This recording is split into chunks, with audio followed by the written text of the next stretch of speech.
many people in Waterford these days, thankfully, due to the activities of a relatively small group of people. And I particularly admire the people who put in the effort to raise the money and to persuade Waterford City Council to put a memorial to the 11 Waterford men who went and fought in the Spanish Civil War on the Mall. So I think there is more awareness. There has been for a number of years, certainly since that monument went up in 2004, that there were 11 very brave young men who, against all of the odds and against tremendous challenges, volunteered to go and fight in a war in Spain because they believed that the democratic government in Spain, which was being threatened by General Franco and by fascist forces, and behind him being threatened by Hitler and by Mussolini, that should be resisted, and that the will of the Spanish people, which they expressed in a general election in 1936, should prevail. And so that knowledge of the 11 is there. I think there was a realization among them all. I'd say Mossie, Frank Edwards, Johnny Hunt, Johnny Power, Peter O'Connor, that republicanism on its own, looking for a united Ireland or a republic, and then when we get that, we'll sort out all the social questions afterwards. In other words, kind of a version of De Valera's phrase, Labour must wait. I think they rebelled against that. They weren't satisfied with that. Their belief was, and this was why they joined the left-wing Republican Congress, which had been set up by Frank Ryan and by George Gilmore and by Peadar O'Donnell, which said, no, what we must have, it's not just a republic. It must be a workers' republic. It must be a small farmers' republic. And so those young men in Waterford, they formed the Waterford Workers' Study Circle. And in 1932, 1933, they started reading the works of Karl Marx, of James Connolly, of Engels, and they self-educated themselves in socialism and communism, a bit like what we tried to do in the Waterford Labour Youth Group. They became involved in street agitation. They became involved in building strikes, in rent strikes. They had a huge campaign to ferret out the rack-renting landlords with which Waterford was infested at the time. And of course, one of them, Frank Edwards, was the organiser for the Republican Congress in Waterford, and he was a teacher in Mount Sion, my old school, and that drew the wrath of the bishop down on him and down on the school, where the bishop got on to the parish priest in Ballybricken and said, look, we cannot have a member of the Republican Congress or a socialist or a communist teaching the boys in Mount Sion.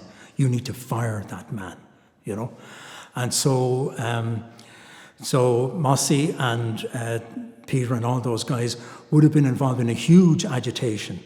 An uncle of mine, my father's brother, Michael Cahill, was a leader of that agitation as well, to get Frank Edwards reinstated.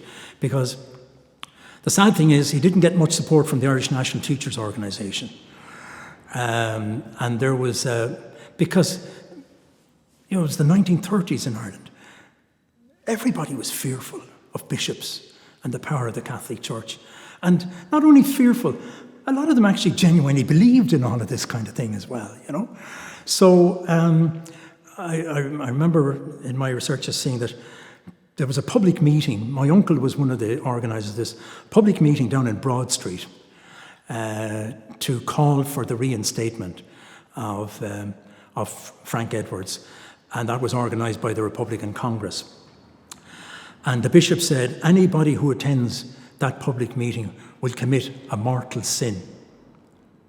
And there were 4,000 citizens of Waterford who were prepared to defy the bishop and committed a mortal sin and go to the meeting, which is interesting because it shows you that although the church was wielding the crozier and wielding this power and were able to get Frank Edwards out of Mount Sion, that there was still a very strong undercurrent of, I would say, more so Republican and to some extent trade union and to some extent socialist or Republican Congress sentiment in the city that didn't agree with the bishop.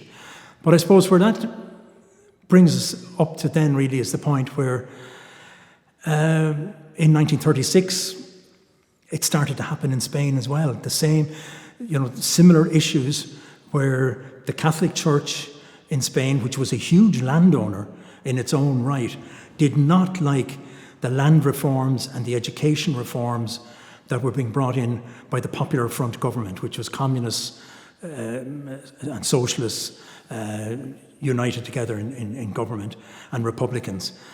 And basically, the Catholic hierarchy, the abbots, the priors, all of those kind of people, along with the huge aristocratic landowners and with the owners of industry and business in Spain, got together and promoted the Army of Africa to begin a rebellion.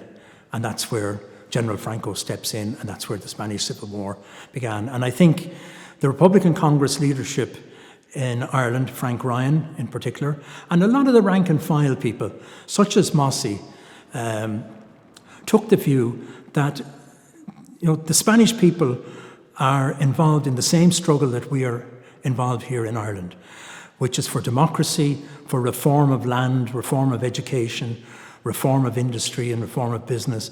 And now that the battle has been joined in Spain, we need to go and help them.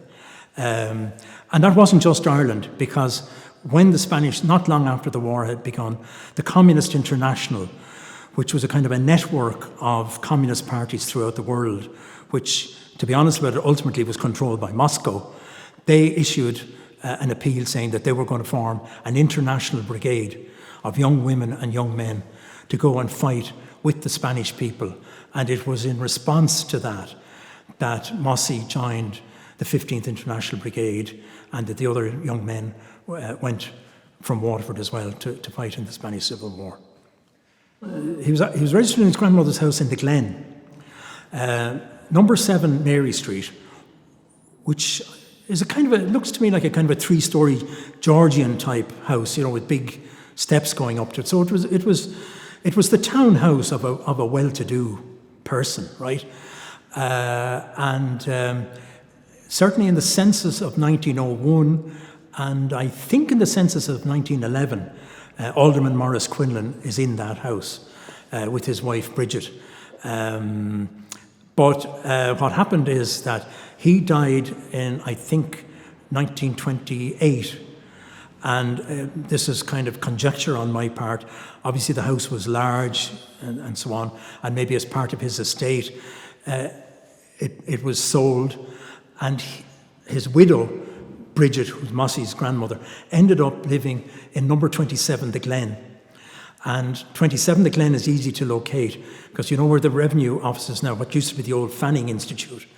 Just at right angles to the entrance to that, there's a small terrace of about 4 or 5 houses. And number 27, the Glen, is one of those houses. Because he didn't give, as you say, the address in South Parade, he gave his grandmother's address. And I think that was to maybe to protect his father to some extent from the special branch knocking on the door.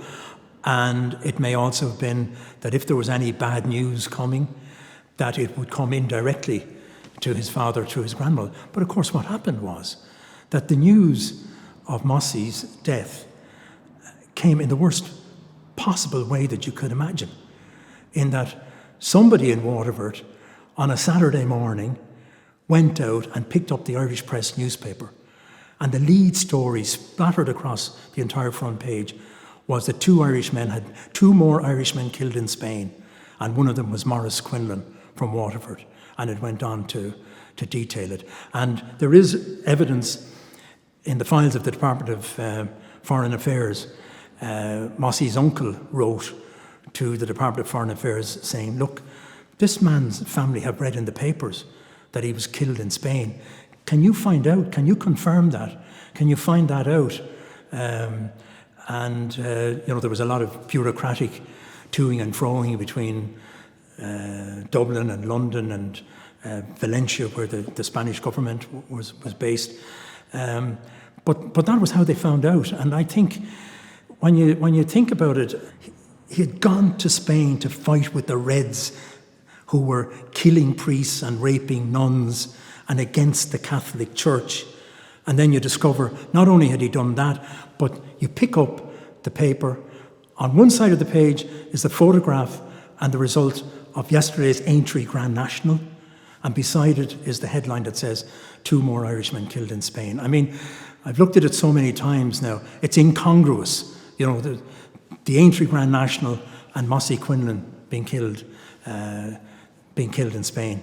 Now, I should say one thing, that when I embarked on this quest to discover more about him and to basically to uncover his story, because other people who were in Spain, such as a good friend of mine, the late Michael O'Riordan, Michael had his son Manus, who was, if you like, the guardian of Michael's memory and promoted and so on. Mossie didn't really have anybody to do that for him. All I knew from the whispers in the family was, poor Mossie, he died in Spain. But when I investigated it, I discovered that he had fought and died very bravely, because he was in the British battalion of the 15th International Brigade, who were sent into action on the 12th of February 1937 on the banks of the river Jarama, which is about 20 kilometres south of Madrid. And while there was immense bravery in the international brigades at the level of the individual volunteers, you would have to say that they were, and I don't mean the British battalion was an exception to this to some extent, but in general they were very poorly led. There was a lot of infighting between the officers, between the different nationalities. There was competition between different nationalities.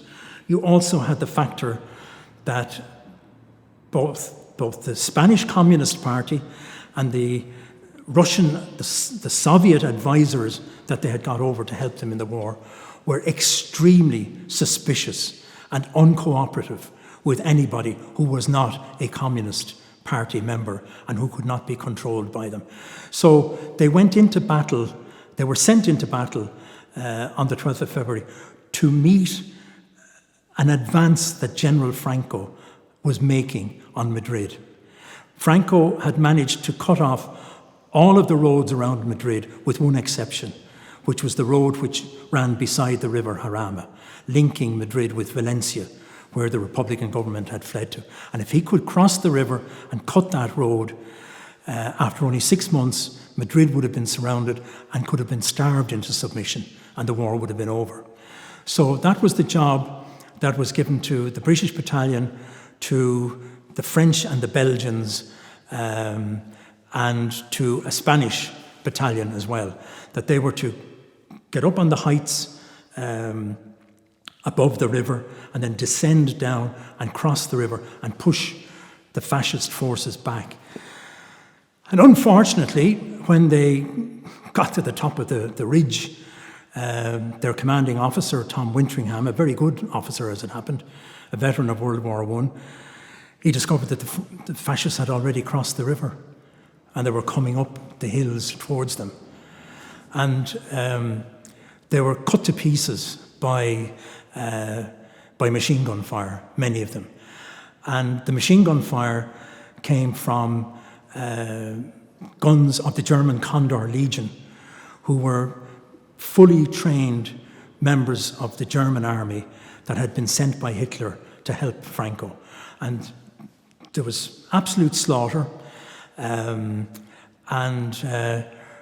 Mossie survived that first day, and he survived the next day, and he survived the next day. So he fought in 3 of the bloodiest days of the Spanish Civil War, and managed to come through unscathed. Now, after those 3 days were over, he was spotted by Peter O'Connor. Peter had arrived, I think, on the 16th of February, which would have been the day after the major battle, with the American battalion as reinforcements. And Peter tells how he was sitting on the side of the road. They were just resting, and a column of members of the British battalion were marching down along the road on the other side. And he recognised Mossie, even though he had the trench helmet on him, and they just waved at each other and shouted across. And he said that a couple of days afterwards, he heard that Mossie had been killed in the line. So that line of British volunteers that Peter saw, we can't tell now, were they advancing back up to the line or were they coming back from the line for a rest? But certainly within a couple of days. And again, I found a description of Mossie's death by Frank Ryan, who was the leader, the captain of the Irish in Spain, where he says, he wrote an account where he said that Mossie Quinlan was killed when he went out from between the lines to rescue a wounded comrade, and he was killed by a sniper. My putting all the accounts together and the dates, particularly the date that the Americans arrived at Jarama, and among them Peter, I think we can probably say with a good deal of certainty that date was the 17th of February when he was killed. And the story after that, so as I said, there was this devastation among his family when that news came through. And his family reacted in a way which I now understand, having researched the book, was typical enough of, certainly of Irish families, I don't know about families in Britain, that many of them didn't speak of the men who had been killed in Spain. Charlie Donnelly, who was a poet, UCD student, very famous name really, he was killed at Jarama. And I read an account which said that for the rest of his life, his father never mentioned his name once. And yeah, I saw that with Mossie's father as well. Just this terrible darkness and grief and gloom that hung over him when he used to visit our house, you know. So the story really, it's like a lot of stories, it takes twists and turns. The Republicans were always very careful about burying their dead. And we know that in war, that's very important, that you show respect to your own fallen. And it's important even for morale as well, that people know if I fall, I will be respected. So they buried them in graves in a village called Morata de Tajuna, which is quite near the battlefield. And there were always, I've seen some of these records, they're very careful to number the graves and say who was in grave number 10, number 11. But of course, one of the aspects of the Spanish Civil War is that when Franco won in March 1939, I mean, he embarked on a reign of terror. And he embarked on a reign of terror which didn't kind of end 6 months after the war. It went on right until the time he died in 1975. And when I say a reign of terror, I mean that it's estimated that about 150,000 Spanish men and women, communists, socialists, Republicans, were literally dragged out of their houses and just shot by Franco's forces. Hundreds of thousands of others were jailed and interned and so on. And one of the things they did, which is unforgivable, was they desecrated the graves of the Republican fallen. So Mossie's remains and that of the other 17 Irishmen who died at Jarama, and the British and the French and the Belgians, were all literally dragged up out of the ground, and they were treated in the most disrespectful way possible, in that they were just thrown over the wall of the graveyard, where all the, where the dead flowers and the soil and all of that kind of stuff was just thrown. And they lay there until the early 90s. And there was a Frenchman who had fought at Jarama, and he was visiting the graveyard, and it was could see that there were no graves there or anything like that. And I suppose just as he was about to leave, one of the graveyard workers called him over and he said, "They're over the wall." And Francois Mazou was this man's name. And he began, by that time, this is how the wheel of history turns, from darkness into light and then maybe into a brighter future. By that time, there was democracy had been restored in Spain. By that time, there was a socialist government in Spain, led by Felipe González. And Francois Mazou began an agitation to have these remains respected properly and reinterred properly. And he got in touch with some people in Ireland, notably Bob Doyle, who had been a brigadista in Spain. And they began an agitation in Ireland. And fortunately, Dick Spring, who was the Minister for Foreign Affairs at the time, would have known Felipe González through the Party of European Socialists.